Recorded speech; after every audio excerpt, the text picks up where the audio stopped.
Okay, today our discussion will be on an essay written by Jacques Derrida. We all know Jacques Derrida is a French philosopher and he is known for his work in structuralism and post structuralism. And in the essay, Structure, Sign, and Play in the Discourse of Human Sciences, the writer Jacques Derrida has tried to critique about structuralism and post-structuralism. Got it? And without any kind of delay, let's begin the essay.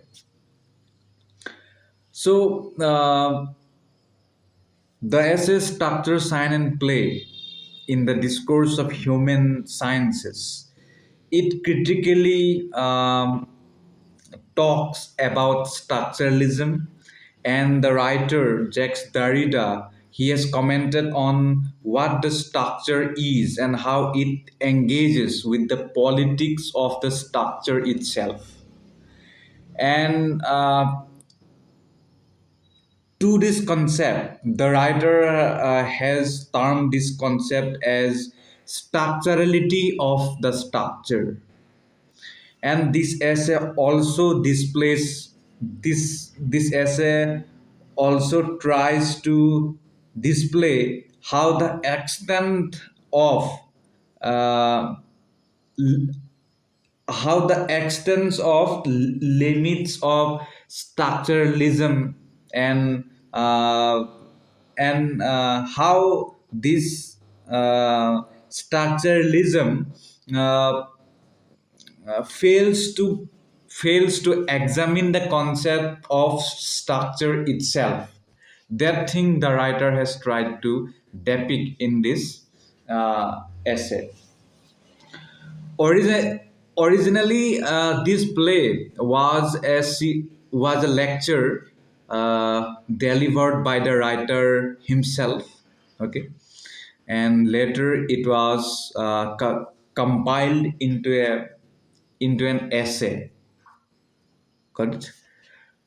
And through this essay, Jacques Derrida has tried to he has tried to explain that the concept of structure is as old as the concept of episteme, but it was never discussed. So he has tried to define what is structure. Got it? So when he was explaining the structure, at that time he has first defined that what is center. What what do we mean by center? That question is answered by the writer. Okay. So according to Jacques Derrida, center is an organization principle that allows for limited play. That is, center actually gives structure its structurality. Got it? This thing you can note it down. And it also orients, balances, and organizes the structure. So, according to the writer, in structure, center plays a pivotal role. It plays a key role. Got it? And but at the same time, it also inhabits play and allows a limited discourse to take play within the structure itself. For with the center comes boundaries. So now the writer is saying that those center plays a very crucial role in structure, but structure has its own limitations. Got it? And he says that center is always surrounded by boundaries.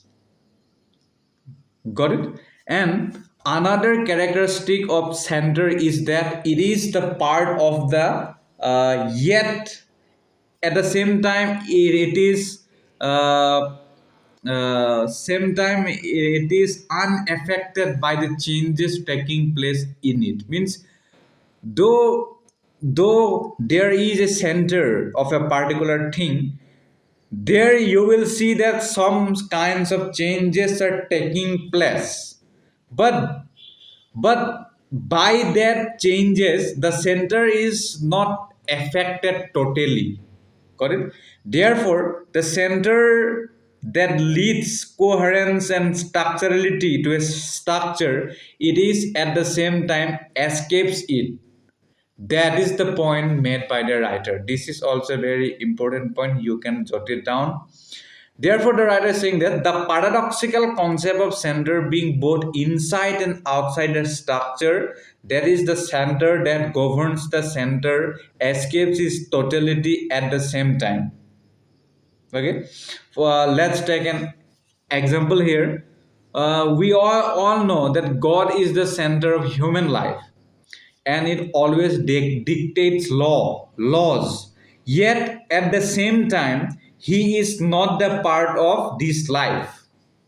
We have never met God in our day-to-day life, neither in any office nor in any school, college, or in any organization or in any market, right?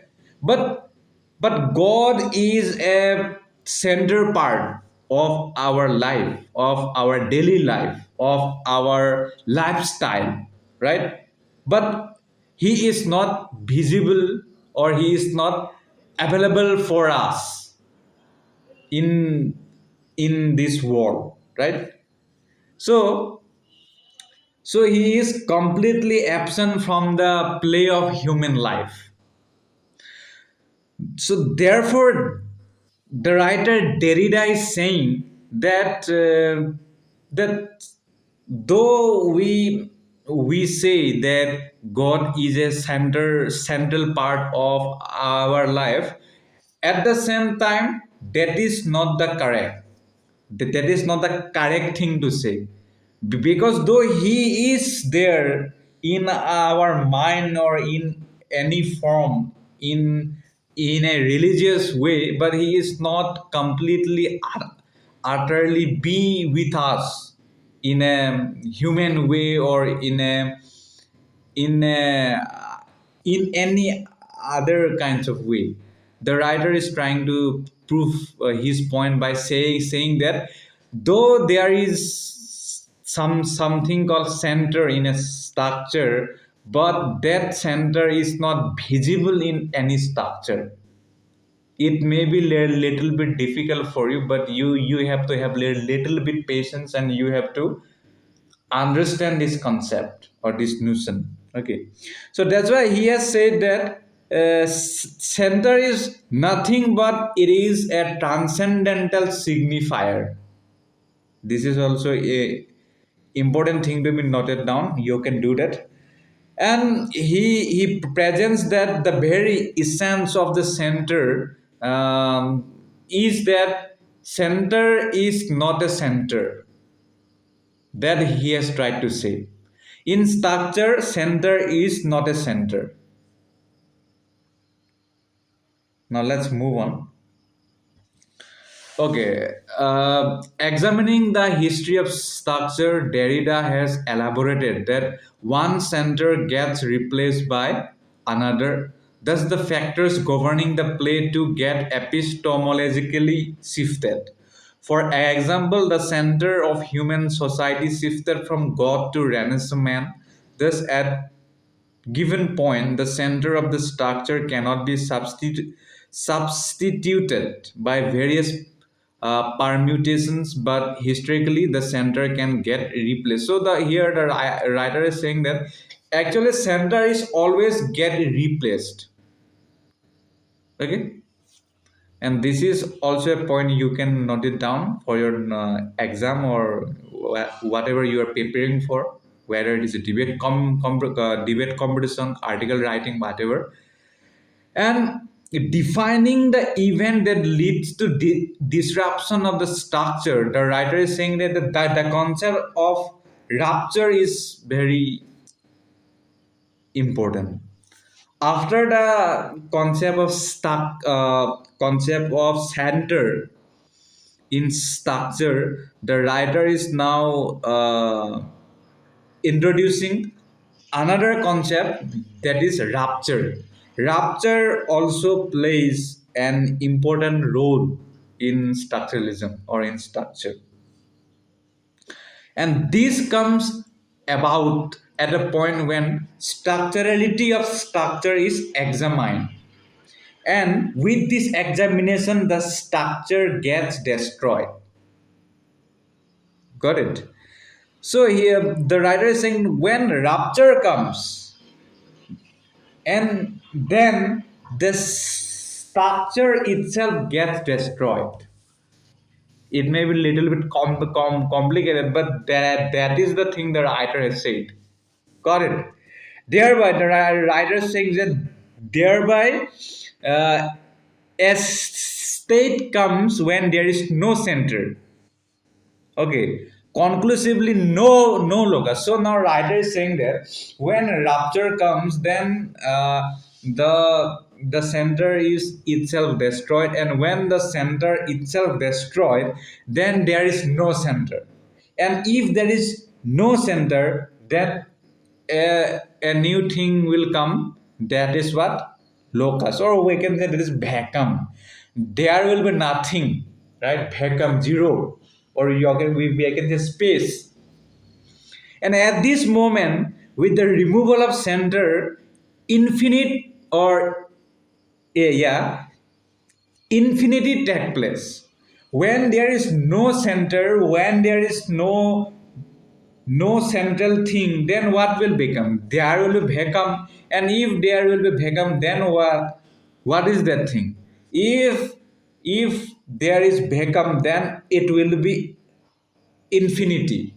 I mean, it will be what we don't know. It is completely unlimited to explore. No one knows what it is. So the writer is saying that each sign defines itself, and with respect to other signs, that there is no center, and in this case even transcendental signifier needs to be defined with respect to other signs, so there is no structure, and all is then a discourse. So now the writer is saying that, so therefore now consequently there is no structure, there is no center, and there is no rupture, so it is all vacuum. And if it is all vacuum, then there will be downrightly no center, and it will be infinity. And if there will be infinity, then there is an another thing that we have read, transcendental signifier, that is to now a become sign.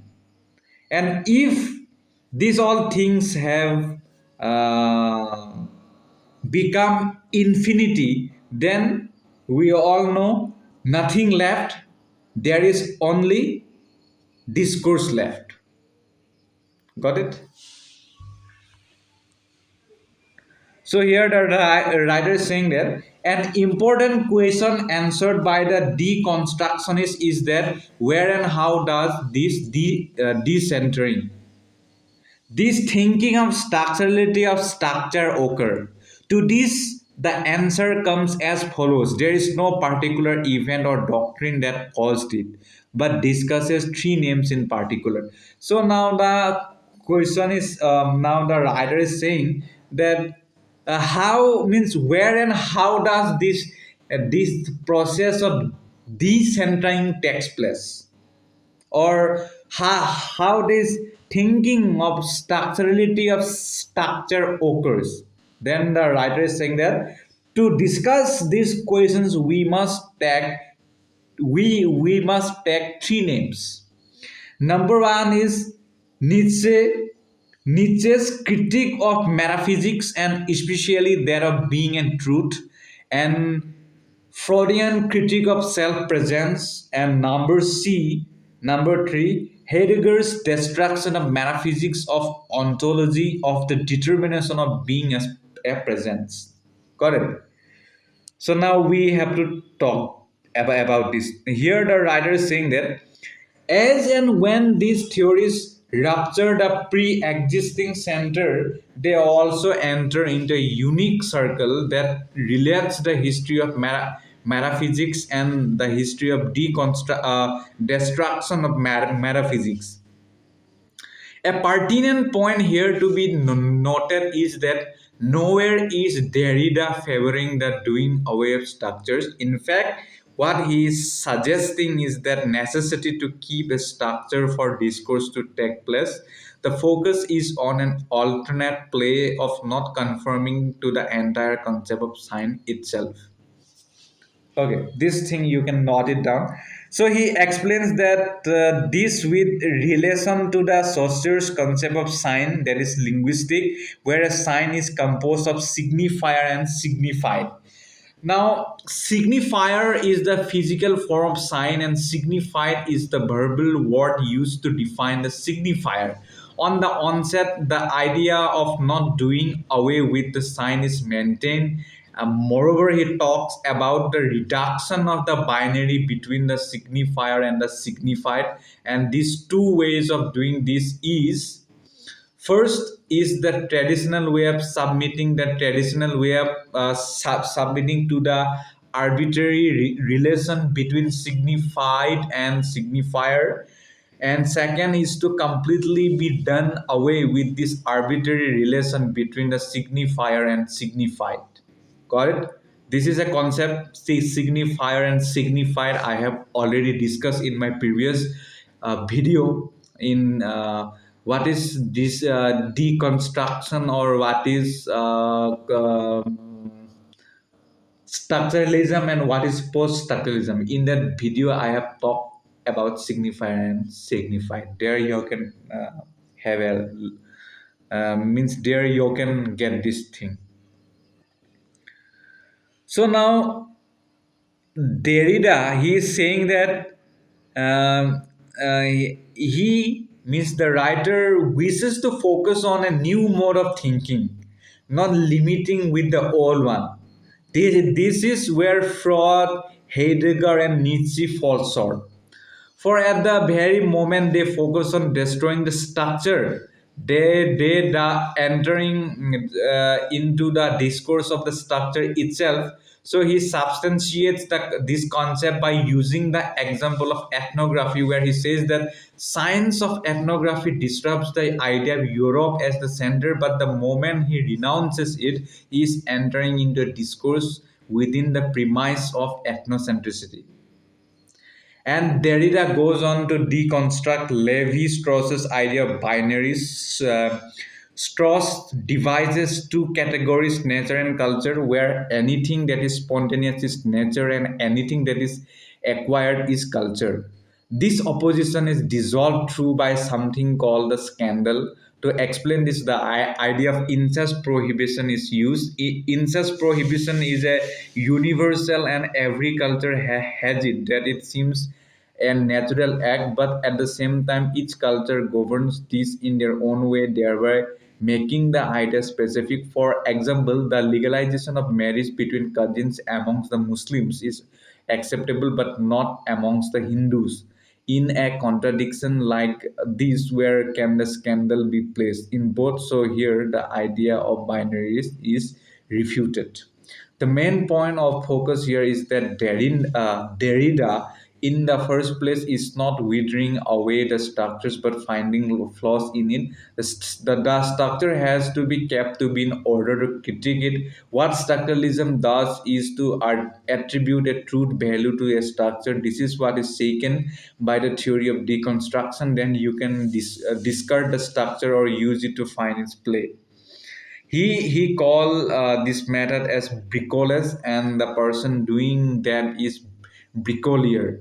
Borrowing the terminology from the Strauss's The Savage Mind, bricolier is a person who uses the mean at his disposal in any desired permutations and combinations as he wishes to reach the end goal. Strauss Strauss places the binary opposition of a bricolier to that of an engineer. An engineer is someone who builds structure that are coherent, stable, have a fixed center, and an absolute truth value. The play of deconstruction of binaries by Derrida here is observable. He explains, since every discourse that borrows its ideas from the cities or sites, coherent or not, is a bricolier and an engineer to create structure and the discourse limited or not from within itself, the opposition gets diluted. An engineer then is a myth created by bricolier. This I will not going to explain. Video will be longer. Here you can note it down or you can take a screenshot. Okay. And here the writer is saying that finally Derrida has observed that there are two ways to interpret structures, sign and play. One aims to decipher an absolute truth and avoid play, and other affirms play. The first way was dominant throughout human history, and the second is only emerging now. Play must supersede the alternatives of presence and absence, and hence there is no need to be concerned with the absence of the center or of origin. Play is possible if we can forego our need for truth. It is possible then to have a philosophy without concept, without orientation, and without coherence. That is it. Thank you so much.